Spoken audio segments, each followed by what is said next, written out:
The most controversial sort of question you could ask. Yeah. What is the nature of human happiness, the human good? Given that there are different ways of life and different points of view that involve precisely how people feel. Much of our sense of what's good conduct and bad conduct comes from the laws that are in place around us. I think there can be a temptation sometimes to take these initial definitions, like this one here. Happiness is rational activity in accord with the virtue, and to glide over it. Yeah. Right? Could you be miserable or wretched, unhappy, and yet not fully feel that? Yeah, not be aware of it. Right. Yeah. Not notice it about yourself.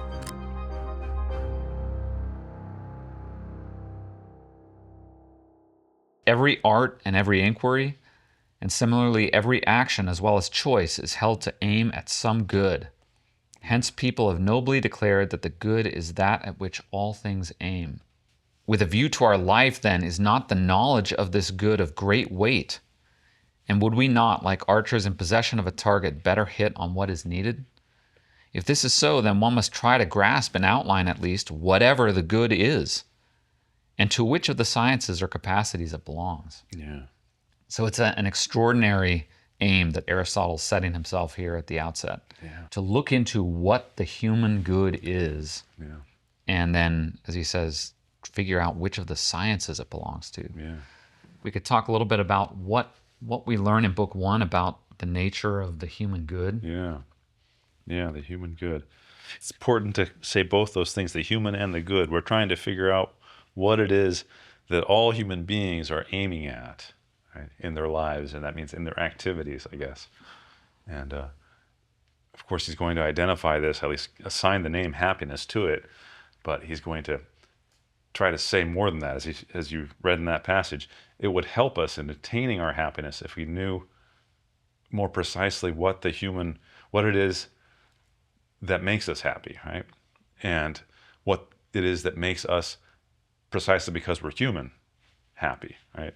So not just what us as individuals or us as animals or something like that, but precisely as human beings, right? Yeah, that's really interesting, because it seems like one immediate sort of response to this notion could be, well, isn't it a matter of kind of fundamental experience that people are happy in different ways? Yeah. What gets me up in the morning and what I concern most of my life with is very different from my neighbor and very different from the guy across the world, right? So what makes Aristotle, even from the outset, so sure that this is a reasonable path to pursue? That, well, no, actually, that it's meaningful to say there's something like the human good for all of us. Yeah, I think it's because he's thinking that, that there is such a thing called a human being, right? That each of us is essentially that, aside from our individual interests or proclivities or weaknesses even, there is something we all have in common. We might say it's expressed in our definition. So to the extent that you can define what a human being is, you'll be able to sort of indicate what our essence is or our nature is.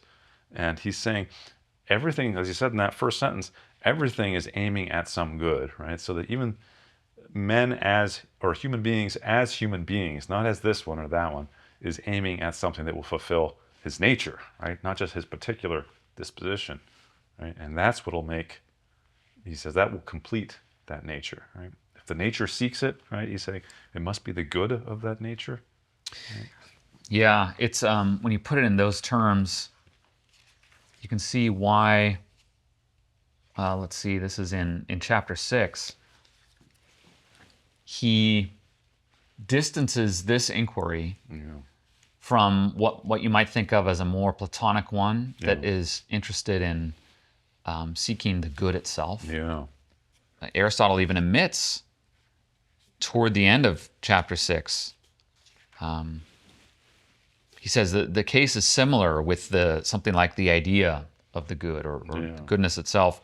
Even if there is some one good thing that is predicated of things in common, or there is some separate thing, some good itself by itself, it is clear that it would not be subject to action or capable of being possessed by a human being, but it's just some such thing that is now being sought. Yeah. There's a way in which this inquiry seems to be closer to home Yeah. than maybe what you'd find in the middle of the Republic or the end of the Symposium. Yeah.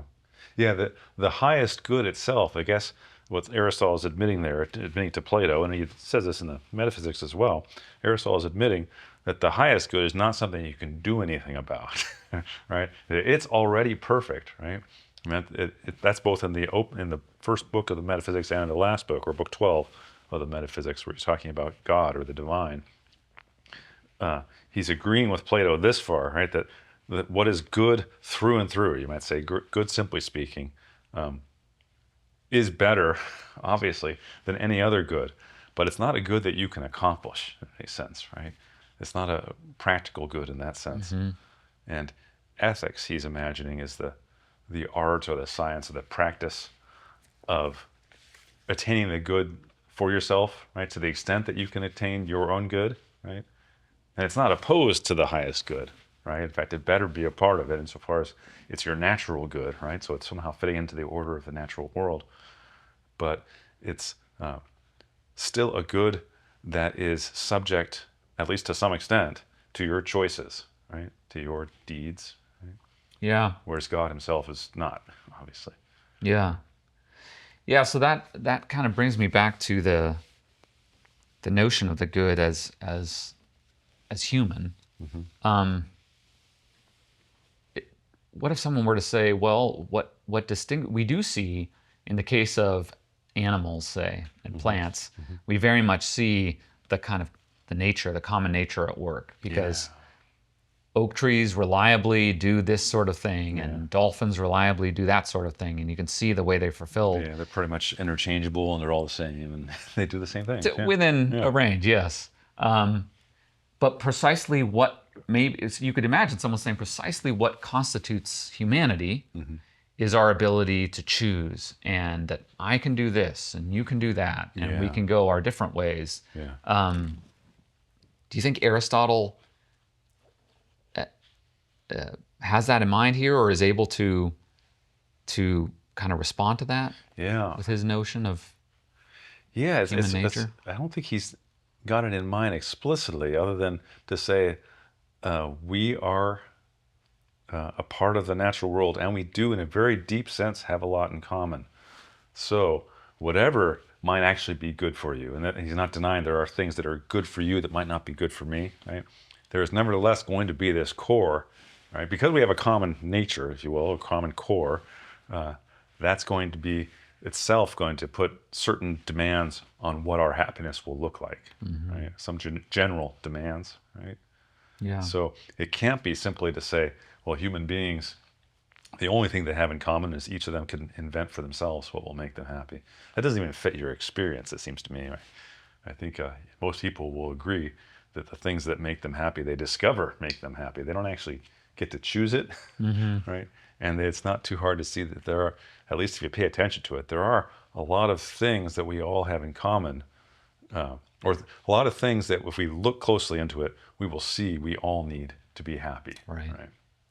Yeah, just an immediate example that comes to mind is something like family. Yeah. Right, family connections, family life, if you want to put it that way. Yeah. That the majority of humans Yeah.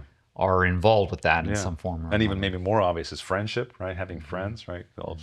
Some people have minimal family, right? Or circumstances force them not to have family. Nevertheless, they will see that they will find themselves unsatisfied with themselves, unhappy without friends, right? There's even a line towards the end of the Ethics where Aristotle says most people wouldn't even choose to live without friendship. Yeah. Right? Yeah. It's integral, not just to happiness, but to even being a good person. Right. Aristotle says it, to being a complete person, I think. Yeah. And there are a few other candidates that come up early on in the work. So I think you're right that a deeper look at our experience does reveal patterns or items that consistently come up as candidates for happiness, for the objects of our pursuit. So early on in the work here, like in chapter 5, Aristotle brings up pleasure as a possible candidate for what happiness is. Because why? Well, because you so reliably see so many humans pursuing it. Yeah. He brings up wealth, brings up virtue, Yeah. right? Yeah. A kind of moral excellence. Yeah. Honor, he says as well. I think a reputation or something like that. Good reputation. Yeah. The contemplative life. Yeah. Yep. Yeah. Yeah. And the pleasure one in particular is worth noticing, I think, because he's very brief in his setting it aside in the first book of the Ethics, because I think he's going to bring it up several other times in the later parts of the Ethics. I think he thinks of it as it's probably the strongest contender. This is my interpretation of Aristotle. But I think he thinks, aside from the life of virtue, activity according to virtue, which is what he'll settle on, aside from that, I think he thinks the life of pleasure is the strongest contender because it seems so obviously widely desired. Even Aristotle will grant that pleasure's got to be a part of happiness. And it seems most obviously a good in and of itself. Yeah. Right? People don't usually speak about acquiring pleasure for the sake of something else, right? Whereas they might talk about acquiring money, say, for the sake of something else, right? But they usually would.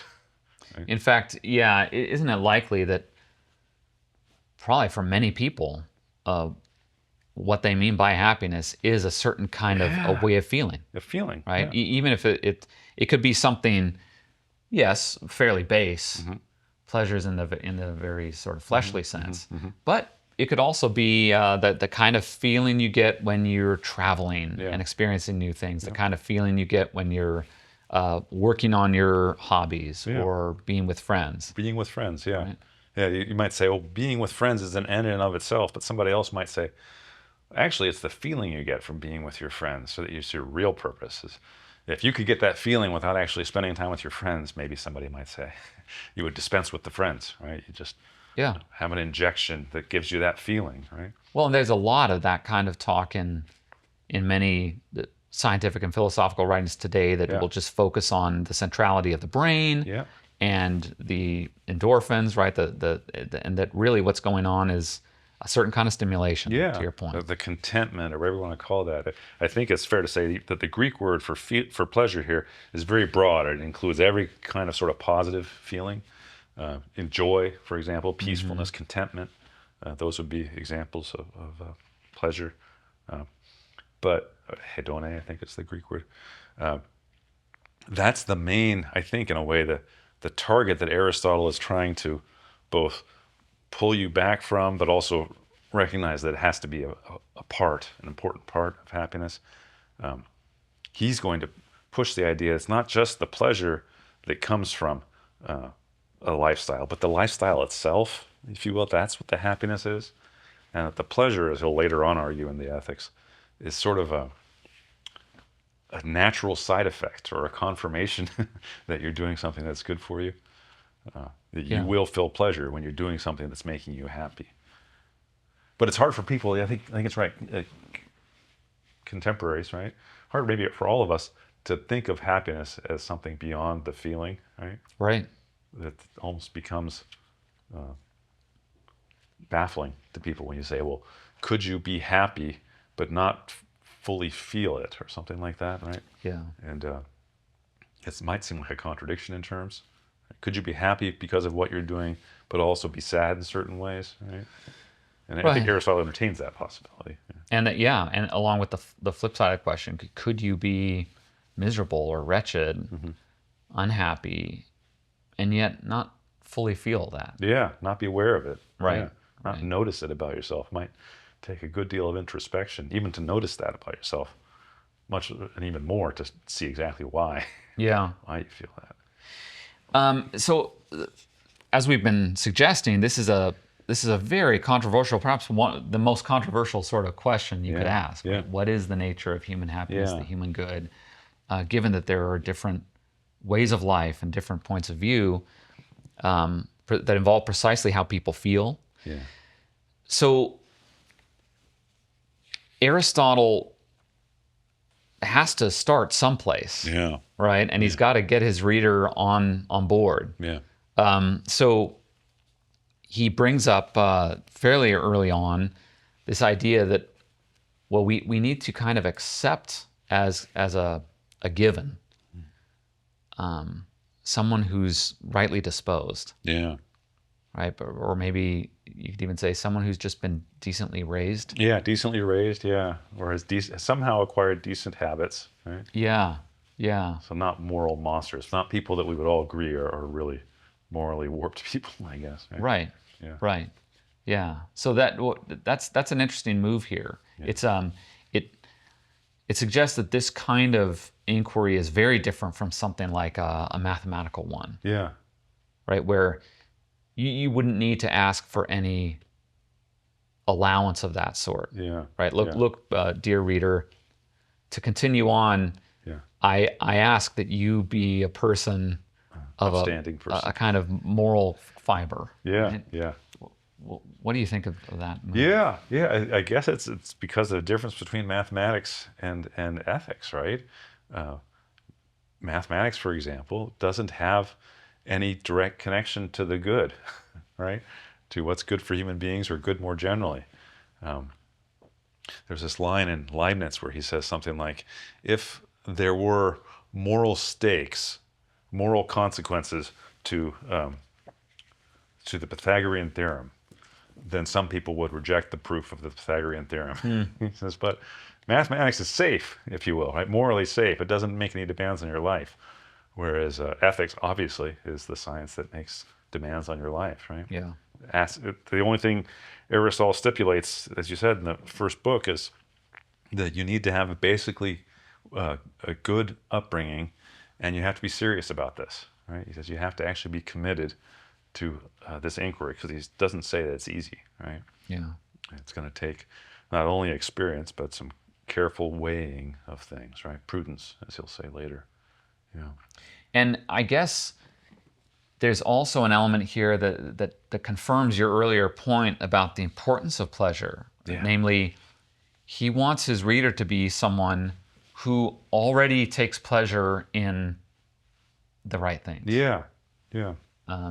Who doesn't have kind of just an indiscriminate attitude toward pleasures. Yeah. Yeah. That's right. Yeah. Right. So that it's a sign of one's moral character. He ends up saying, Yeah. what kind of enjoyment you prefer, Yeah. or Yeah. that's available to you. Yeah, and that fits with something else that you pointed out, right? So he mentions back in chapter 6, I guess it was, maybe it was 7, where he mentions pleasure as a candidate for being the highest good, but that's chapter 5, right? He says, but his whole argument against pleasure as being the highest good is very brief. He just says, now, in choosing a life of fatted cattle, and the many appear altogether slavish. That's the essence of the argument, right? He basically slings mud at the idea that it's pleasure. That's the highest good. He says, well, it's kind of slavish, right? And it's the life that the beasts have, right?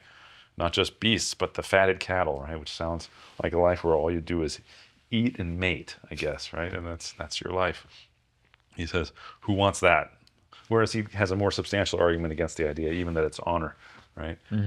Or money. But he does give pleasure its due later on in the ethics. But at the beginning, he seems to think that's all he needs to say for the reader, right? Yeah. So it's not pleasure, right? We all kind of agree it's not pleasure. That's sort of what he's saying at the front end.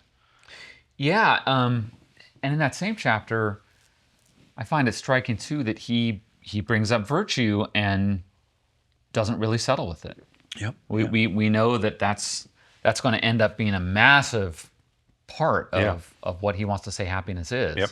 And yet here in these introductory paragraphs, he says, well, yeah, it might be virtue, but it seems like one could possess virtue, but be inactive, be asleep, be perhaps miserable owing to life circumstances, and it's not at all clear that we call such a person happy. Yeah, yeah. Yeah, you wouldn't ask, if someone asked you for an example of a virtuous man, you wouldn't take even a saint and who's asleep and say, look, behold, virtue. Right? It doesn't look particularly virtuous there. It looks like doing the kinds of things that beasts do as well, right? Beasts also sleep. Yeah, so that's the first sort of a clue that he's pushing you towards the idea that if it's based on virtue, it's based on virtue when it's at work, right?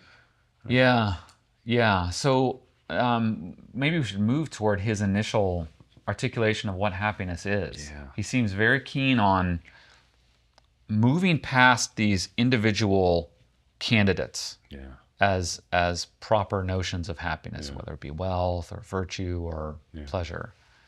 But he wants to turn, as you put it in the beginning of our conversation, he wants to turn toward our nature. Yeah. Yeah. Yeah.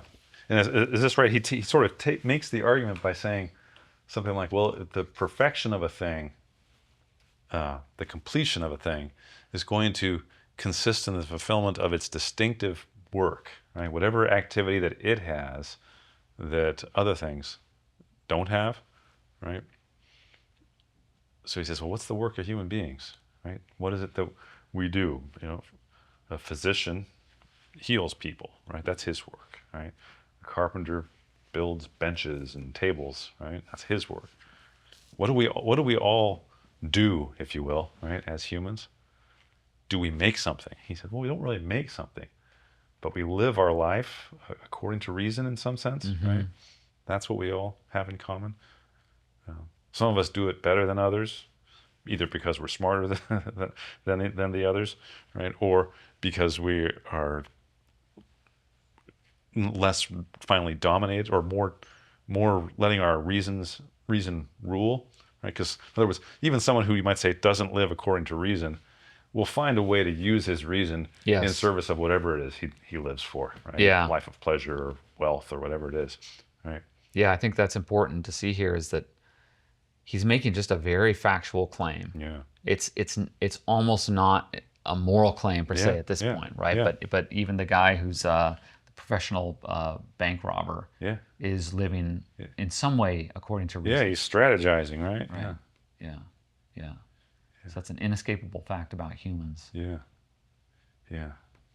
Yeah. So if I've got this right, then he says, okay, well, what is it to live according to reason, right? Because it's clear that human happiness, then, the completion of the human soul, if you will have to do with your actions being measured by your reason. And if he says, well, I guess he's thinking that's going to suggest the idea of virtue right there, right? But he does it sort of a roundabout way by making comparisons with other things you might call virtues in a very broad sense, excellences, like he says playing a harp, playing a kithara, I think. He says the serious harpist, we'll just say harps, since not everybody knows what a kithara is. I'm not sure I know what a kithara is. The serious harpist is the one who plays the harp really well, and that means they devote themselves to it. They're zealous about it. You might put it that way, right? And so, in other words, they use their reason to pursue that activity, right? And do it in a consistent way, such that they acquire a kind of it molds their soul, such that they are now a true harpist, if you will, right? They deserve that name more than just the dabbler, right? The dabbler in harp playing, right? And he's saying there's something analogous to that for human beings, I guess. The serious human, he says, is the person who using his reason, devotes himself regularly to a certain set of actions that themselves are fulfill his soul as such. Yeah. Right. Yeah. And that's just what he implies, anyhow. That's just virtue. Right. Where virtue, or arete in Greek, is excellence. Yeah. It's the doing of something, or the ability to do something well, excellently. Yeah. So in this case, we're saying that the human function, the human work, the proper human thing to be doing is to live according to reason, but to do so in some excellent fashion. Yeah. And that's the initial definition of happiness. Yeah. And he says sort of as a throwaway line, and if there's certain best virtues, then it'll be activity in accordance with those best virtues. But we're not going to say at this point what those best virtues might be. Yeah. But the main thing is to see that the happiness, or the human good, is activity, or you might say rational activity in accord with virtue. Right. Yeah. So it's striking because it's it's a different kind of candidate Yeah. than the previous ones that Yeah. were brought up. Yeah. Because each of them, you might say, well, you can now look at them in hindsight and say, well, the pleasure candidate might be not even quite human, Yeah. depending on how we're taking it. Right? Pleasure, If it's yeah. the life of the fatted cow, Yeah. Yeah. then it's not properly That's human. subhuman. Yeah. The life of wealth is human, and it involves reason, but it also is there's something very particularized about that. Yeah. Right? It's just one way reason can go. Yeah. Maybe there are virtues connected with it, but if there are, they'd be of a limited set. Yeah. And it's instrumental. I think one of the reasons he dismisses the life of making money is that money itself is always only a means towards purchasing things, right? Yes. So it can't be an end, right? So that, yeah, and that brings up another attribute of happiness that he claims pretty much everyone would agree to, namely that happiness is something that has a finality to it. It's sought or desired for its own sake, Yeah. and not for anything beyond it. Yeah. So yeah, that's where wealth might fail. Yeah. Though I've wondered, I don't know if everyone sees wealth that way. Yeah. It does seem like there are people who pursue wealth kind of for its own sake. Yeah. Yeah. Although even they will say they're pursuing wealth for the sake of more wealth, and that wealth is for the sake. In other words, it's growth for the sake of growth. Usually, at least that's how it's usually described. Right? There's a great line from The Simpsons that I'll just sort of throw this in, where Homer says to Mr. Burns, who's very wealthy, he says something like, "Oh, you're really rich, Mr. Burns." You're the richest guy I know. And Burns says, "Yes." But I'd trade it all for a little more. So the wealth is itself instrumental, not towards some other good, but towards increasing wealth. Right? Yeah. And that's just the nature of the beast. Right. Because when you look at what money is, right, it's essentially a medium, right? It's essentially not something that you rest in, right? That almost takes a real warpage of your heart, I think, to think about money as an end. Yeah. But there are, like you said, I think there are virtues connected to your money, as you'll talk about magnificence and munificence Right. in later books. Right. Yeah, there is something human, almost quasi-natural about it. Yeah. He'll describe that, later, and in the politics as well. Yeah. But yeah, getting back to the definition of or account of happiness here, it seems to in some way be prior to all of these other candidates. Yeah. That's it right. rests beneath them somehow. Yeah. And it even seems kind of abstract in a way, right? Certainly until he's actually articulated what virtue is and what the virtues are concretely, right? The different kinds of virtue, and pointed out the relationship among them. It's not very clear exactly that this is much more than just a bunch of words, right? It's almost like an association. He said happiness obviously has something to do with virtue. Well, what do you mean by virtue? It needs to be spelled out. As he himself says, it's just a sketch of what happiness is, what the human good is. You see Aristotle concerned with this sort of move in other works as well. That is, he seems to think it's very important at the outset to get a certain kind of definition or account of your topic at hand, so that you can make progress. Yeah. But it's not. But it's sort of minimal at the same time. Like it's a very firm foundation. But it doesn't give you a whole lot by way of a concrete grasp of what this actually is. Yeah. It's not like being handed an equation or something like that. This equals that exactly, right? It's more like being given a first look at something before you've had a chance to bring it into focus, right? Right. And he thinks that's sort of the natural mode of learning for us, for human beings, is to see things in a very certain way, but out of focus, right? Kind of vague. And the work of philosophy, in probably all forms of philosophy, possible exception of mathematics, if you count that, is to proceed by ways of increasing the focus, right? Getting sharper, getting more concrete, and getting into particulars, right? Yeah.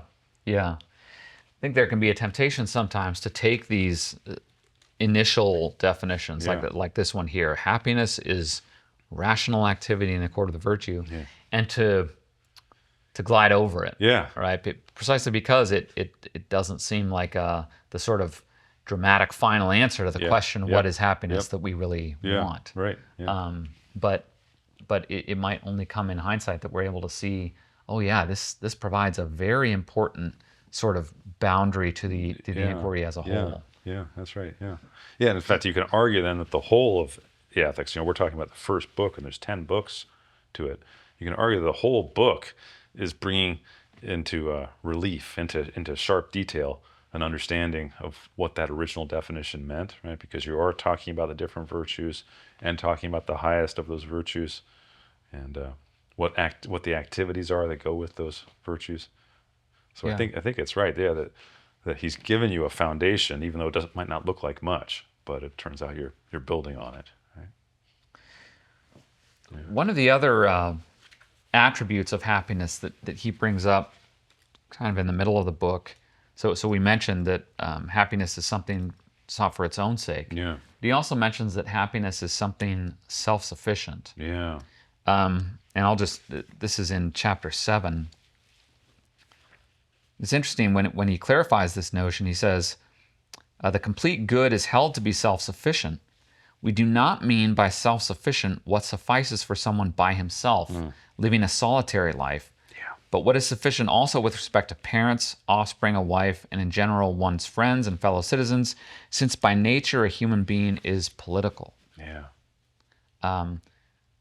Skip a few lines. He says, as for the self-sufficient, we posit it as that which by itself makes life choice-worthy and in need of nothing, and such is what we suppose happiness to be. Yeah.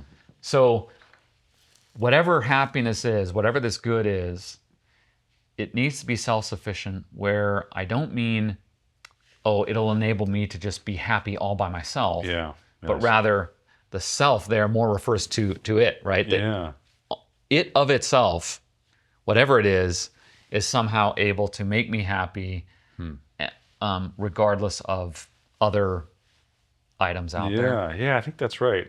Yeah, and maybe you could even put it another way. It's sort of a slightly opposite way.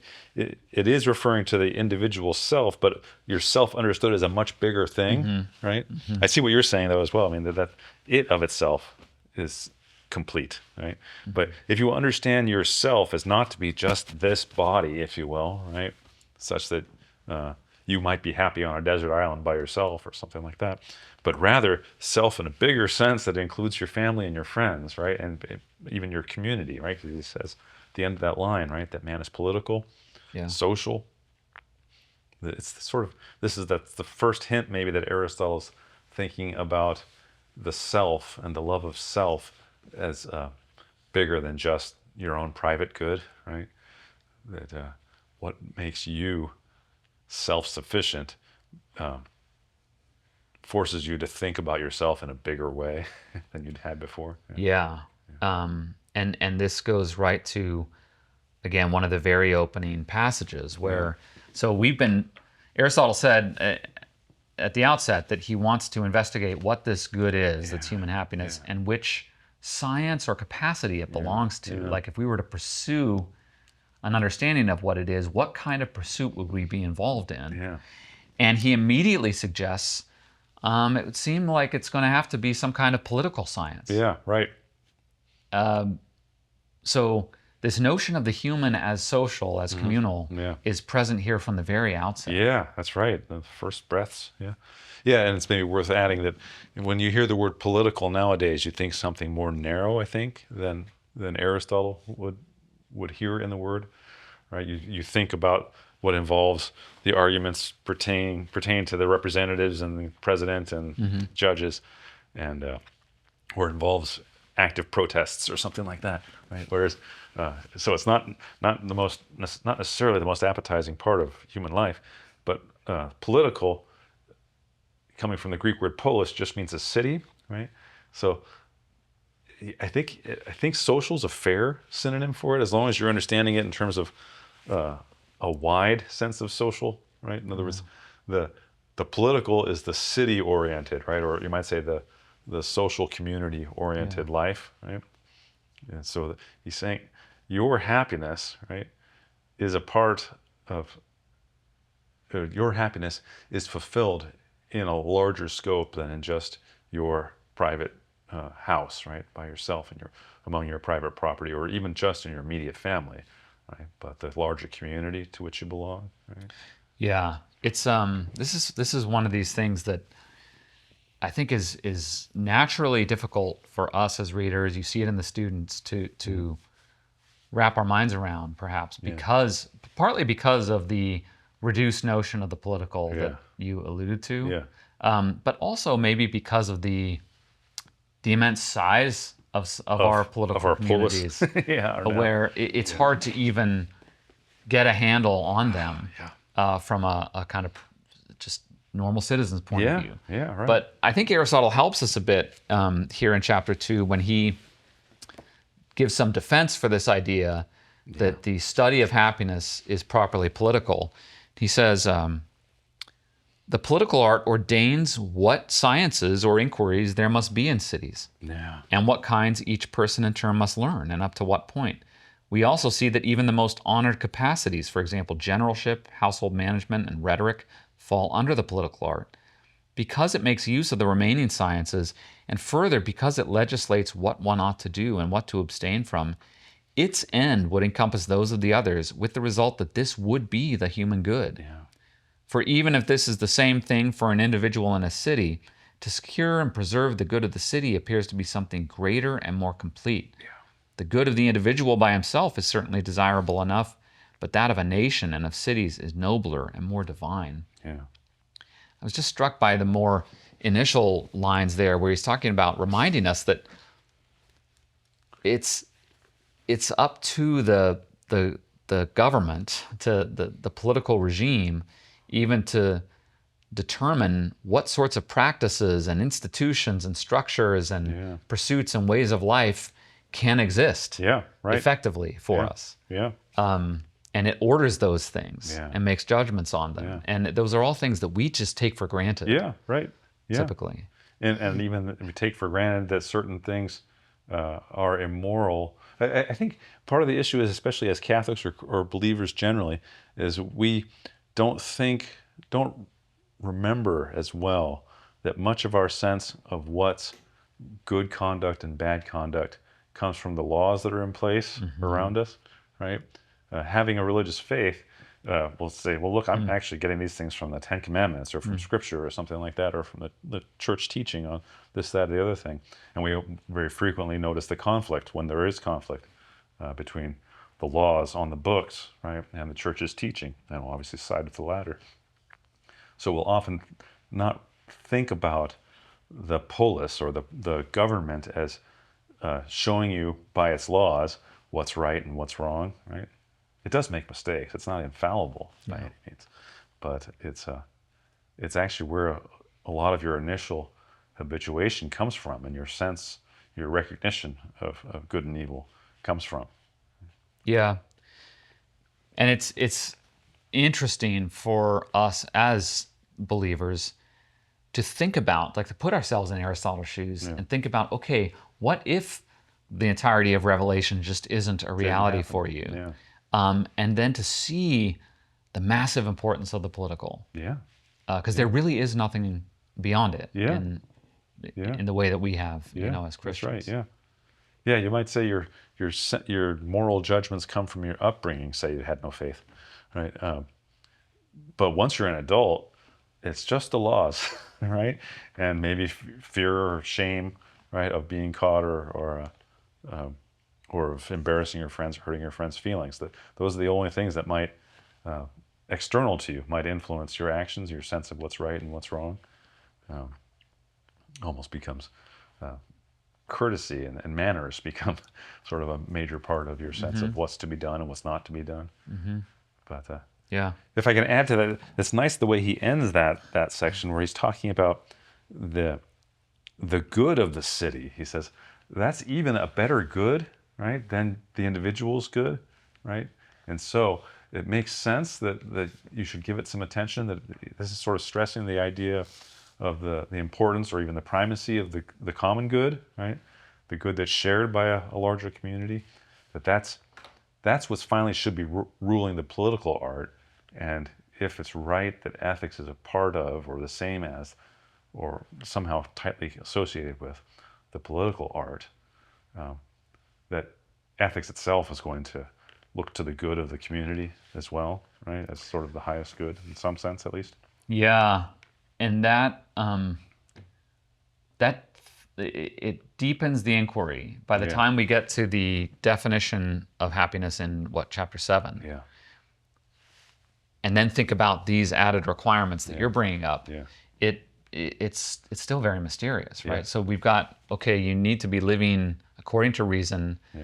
in some virtuous manner, Yeah. but also integrally and inevitably, it seems, with some sort of view to the community as a whole. Yeah. And so what will that end up looking like? Yeah. Yeah. So those are some of the suggested ways forward that we have here, Yeah. I guess. Yeah. Right. And it's probably worth mentioning that the ethics ends with him transitioning to the politics, right? His other great work of political science, right? Yeah. If this is also political. So this is like book 1 of 2 books in a way, right? The 10 books of the Nicomachean Ethics, right, are the first, you might say, the more individual facet of ethics, right? Whereas the politics continues the inquiry. Yeah, it's interesting just to note the trajectory briefly. So in the initial books here in the Ethics, we get sort of individual moral virtues. Yeah. And not just individual in that he's taking them one by one, but they almost seem to pertain to us more as individuals, like courage, Yeah. temperance, Yeah. generosity. Yeah. But then you do start moving toward a social consideration, with magnanimity and truthfulness, and then justice. Yeah, certainly justice. And then you get friendship toward the end of the ethics. Yeah. So it's interesting to see that things get more Yeah. political, more communal I think as that's the right. work moves Yeah. on and heads, as you're saying, into the Yeah. politics itself. Oh, yeah, I agree with that. I would add that even though the first virtue he looks at, which is courage, is still in a deep way essentially political. Yes. I think that's right? Because he's imagining it not just courage under any circumstances, but at least the example of courage that he's got in mind, primarily in mind, is virtue or the courage of defending your nation under threat of death, right? So on the battlefield, right? So, Yeah. so it's Right. political in that respect. Yeah. But certainly, but when you're looking at moderation or temperance, it's really hard to see the political aspect of those. Yeah. Yeah. With regard to the nature of the work itself, I've been thinking about this in light of some of the things you've been saying. He wants to understand what the human good is, and it sounds like he says this is with a view to our life. So Yeah. presumably, our achieving this good, our becoming good, which is, I guess, in some way ultimately the same as our becoming happy. So do we view this work itself then as Self-help. fundamentally, it's something like self-help, like how to become happy. Yeah. It's that on the one hand, that seems to be the stated purpose. On the other hand, it's very philosophical. It's There's very few pieces of advice, right, that he gives you, like do this or don't do that.